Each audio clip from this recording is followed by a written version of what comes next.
ಇವತ್ತು ಇಡೀ ದೇಶದಲ್ಲಿ ಎಲ್ಲಾ ಕಡೆ ಅದರಲ್ಲೂ ಕರ್ನಾಟಕದಲ್ಲೂ ಕೂಡ ಕಳೆದ ಹಲವಾರು ದಿವಸಗಳಲ್ಲಿ ಕಾಂಗ್ರೆಸ್ ಪಕ್ಷ ಇವತ್ತೇನು ಈ ದೇಶದಲ್ಲಿ ಆಗ್ತಾ ಇರ್ತಕ್ಕಂಥ ಮತಗಳ್ಳತನ ಏನಿದೆ ಅದರ ಒಂದು ವಿರುದ್ಧ ಧ್ವನಿಯನ್ನು ಎತ್ತಬೇಕು ಅಂತ ಹೇಳಿ ಮತ್ತು ಯಾವ ರೀತಿ ಪ್ರಜಾಪ್ರಭುತ್ವ ವ್ಯವಸ್ಥೆಯಲ್ಲಿ ಚುನಾವಣೆಗಳು ಬಹಳ ಮುಖ್ಯ. ಚುನಾವಣೆ ಸರಿಯಾಗಿ ನಿಷ್ಪಕ್ಷಪಾತವಾಗಿ ನಡೀಬೇಕು. ಅದರಲ್ಲಿ ಏನಾದರೂ ಏರುಪೇರಾದ್ರೆ ಅವಾಗ ನಮ್ಮ ಪ್ರಜಾಪ್ರಭುತ್ವಕ್ಕೆ ಧಕ್ಕೆ ಬರುವಂತ ರೀತಿಯಾಗಿ ಆಗ್ತದೆ. ಅದಕ್ಕೇನೆ ಇವತ್ತು ಏನು ಈಗಾಗಲೇ ರಾಹುಲ್ ಗಾಂಧಿ ಅವರು ದೇಶದಲ್ಲಿ ಈ ಧ್ವನಿಯನ್ನು ಎತ್ತಿದ್ದಾರೆ.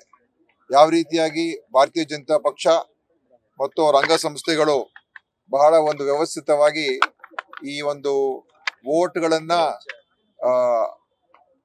ಮೋಸದ ಮುಖಾಂತರ ಸೇರ್ಪಡೆ ಮಾಡುವಂಥದ್ದು, ಮೋಸದ ಮುಖಾಂತರ ತೆಗೆದಾಕ್ತಕ್ಕಂಥದ್ದು ಮತ್ತು ಅದರ ಮುಖಾಂತರ ಚುನಾವಣೆಯ ಫಲಿತಾಂಶದ ಮೇಲೆ ಅದನ್ನ ನಿಯಂತ್ರಣ ಮಾಡುವಂತ ಒಂದು ವ್ಯವಸ್ಥೆಯನ್ನ ಅವರು ಮಾಡಿರ್ತಕ್ಕಂಥದ್ದು.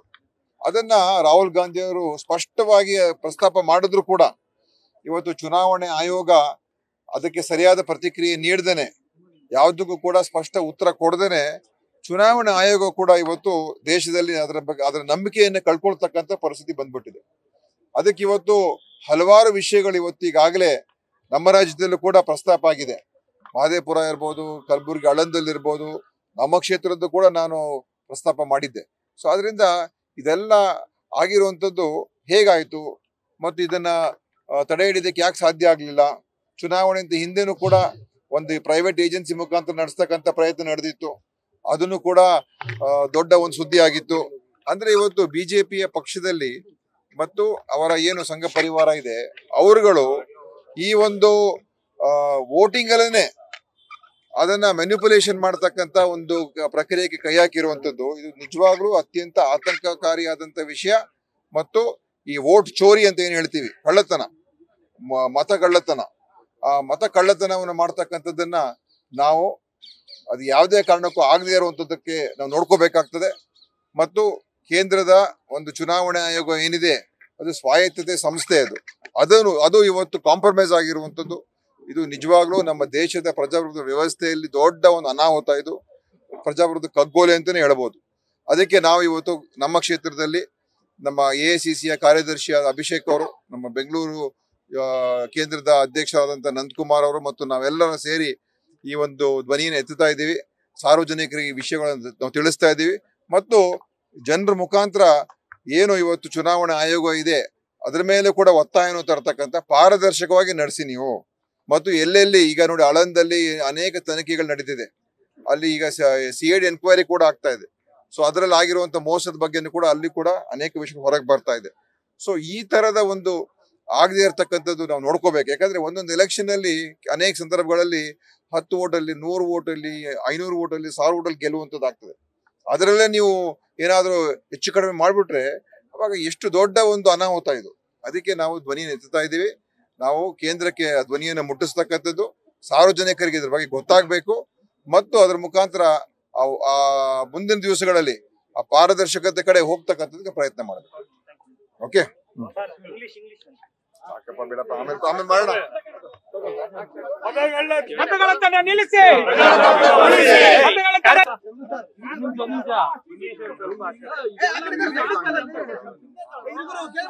ಏನಪ್ಪಾ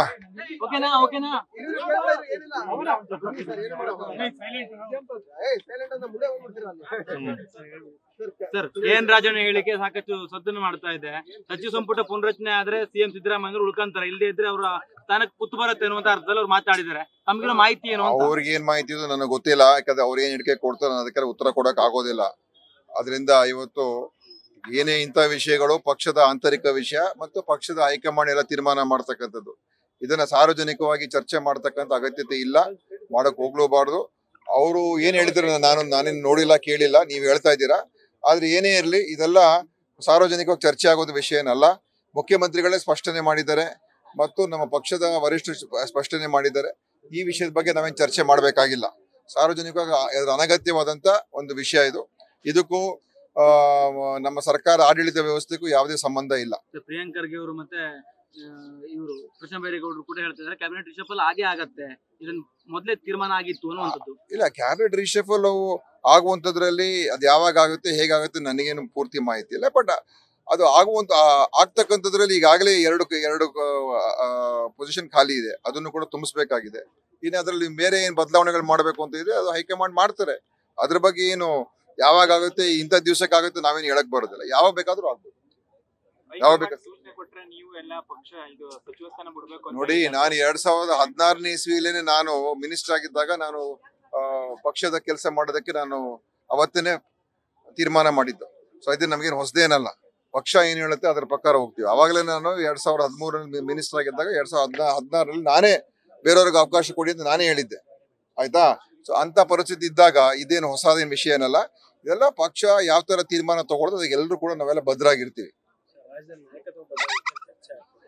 ಅನಗತ್ಯ ಹೇಳ್ತಾ ಇದೀನಲ್ಲ, ಇವೆಲ್ಲ ಚರ್ಚೆ ಆಗುವಂತ ವಿಷಯನೇ ಅಲ್ಲ. ಇದೆಲ್ಲ ಏನೇ ಇದ್ರು ಕೂಡ ಪಕ್ಷದ ಆಂತರಿಕ ವಿಚಾರ, ಹೈಕಮಾಂಡ್ ತೀರ್ಮಾನ. ಹೈಕಮಾಂಡ್ ಅವರು ಕೂಡ ಹೇಳಿದ್ದಾರೆ, ಯಾರು ಇದ್ರ ಬಗ್ಗೆ ಬಹಿರಂಗವಾಗಿ ಮಾತಾಡ್ತಕ್ಕ ಅವಶ್ಯಕತೆ ಇಲ್ಲ ಅಂತ. ಮುಖ್ಯಮಂತ್ರಿಯವರು ಹೇಳಿದ್ದಾರೆ, ಪಕ್ಷದ ಅಧ್ಯಕ್ಷರು ಹೇಳಿದ್ದಾರೆ, ಎಲ್ಲರೂ ಹೇಳಿದ್ದಾರೆ. ಸೊ ಇದ್ರ ಬಗ್ಗೆ ನಾವ್ಯಾಕೆ ಮಾತಾಡ್ಬೇಕು? ಇದು ಇವತ್ತು ನಮ್ಮ ಸರ್ಕಾರ ಒಳ್ಳೆ ಕೆಲಸ ಮಾಡ್ತಾ ಇದೆ. ನಮ್ಮ ಸಚಿವ ಸಂಪುಟ ನಮ್ಮ ಮುಖ್ಯಮಂತ್ರಿಗಳ ನೇತೃತ್ವದಲ್ಲಿ ಕೆಲಸ ಮಾಡ್ತಾ ಇದೀವಿ. ಮುಖ್ಯಮಂತ್ರಿಯವರ ವಿಶ್ವಾಸದಲ್ಲಿ ನಾವೆಲ್ಲ ಇದ್ದೀವಿ. ಆದ್ರಿಂದ ಈ ವಿಷಯ ಚರ್ಚೆ ಮಾಡಿಕೊಂಡು ಇದು ಇದರ ಅವಶ್ಯಕತೆನೇ ಇಲ್ಲ. ಇದು ಅನಗತ್ಯ. ಓಕೆ, ಯಾಕೆ ಏನ್ ಬೆಳವಣಿಗೆ? ಡೆಲ್ಲಿಗೆ ಹೋಗೋದ್ರಲ್ಲಿ ಡೆಲ್ಲಿಗೆ ಹೋಗ್ತಾನೆ ಇರ್ತಾರೆ, ಬರ್ತಾನೆ ಇರ್ತಾರಪ್ಪ. ಹೋದಾಗೆಲ್ಲ ನೀವು ಏನೋ ಹೊಸ ಬೆಳವಣಿಗೆ ಅಂತ ಹೇಳಿದ್ರೆ ಆತರ ಏನೂ ಇಲ್ಲ. ನ್ಯೂಸ್ ಫಸ್ಟ್ ನಿರ್ಭೀತಿಯಿಂದ ನಿಮ್ಮ ಪರವಾಗಿ.